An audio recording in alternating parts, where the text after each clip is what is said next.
일본을 다녀온 경남도의회 건설소방위원회 연수 보고서입니다. 연수 나흘째 동경 임해광역방재공원 방문 계획이 설명도 없이 도쿄도 방문으로 변경됐고 변경된 도쿄도에선 뭘 보고 배웠는지 한마디 언급도 없습니다.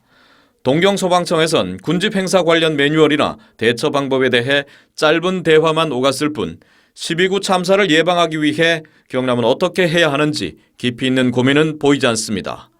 싱가포르와 말레이시아를 다녀온 문화복지위원회, 노인복지정책 등을 벤치마킹한다는 연수 목적에 어울리지 않게 싱가포르 국회의사당은 왜 갔을까? 보고서에도 의사당 견학 내용으로 의석수나 선거제도, 의회 사무처 조직에 대한 기초적인 설명이 전부입니다. 원론적인 수준에서 논의되고 있고 또 질문 자체도 원론적인 수준이다 보니까 답변도 원론적인 수준밖에 없다. 기획행정위는 보고서 말미에 정책 제언으로 자치 입법권 확대를 통한 지방자치 강화나 고향사랑 기부금 제도 개선, 자치경찰제 개선 필요성에 대한 내용을 언급했지만 일본 연수까지 가서 확인해야 했는지 의문이 생깁니다. 경제환경위원회는 건설소방위나 기획행정위처럼 경상남도 동경사무소를 찾아갔습니다. 국제교류와 투자 유치 등을 위해 인력과 예산을 늘려야 한다는 정책 제언을 내놓았는데 세계 상임위가 같은 연수기간에 똑같은 곳을 갔어야 했는지 납득이 어렵습니다.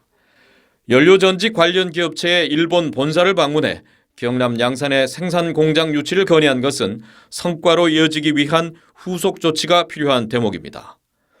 농해양수산위원회 보고서, 도쿄의 한 수산종합센터를 찾아 방사능 우려에 대한 언급을 했는데 일본 정부가 올봄 원전 오염수 방류를 예고한 상황에서 더 깊이 있는 연수 계획이나 기관 방문 일정은 세우지 않았습니다. 농해양수산이 9명의 연수 참가자가 개인별 의정 연수 소회를 내놓긴 했지만 구체적인 입법 계획이나 도정 접목사항은 어디에도 없습니다.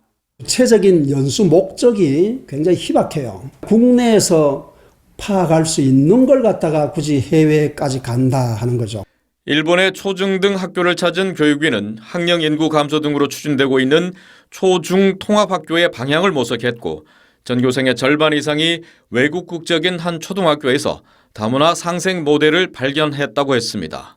앞으로 의정 활동을 통해 이런 사례들을 어떻게 경남 교육에 잘 녹여내느냐에 숙제를 남겼습니다.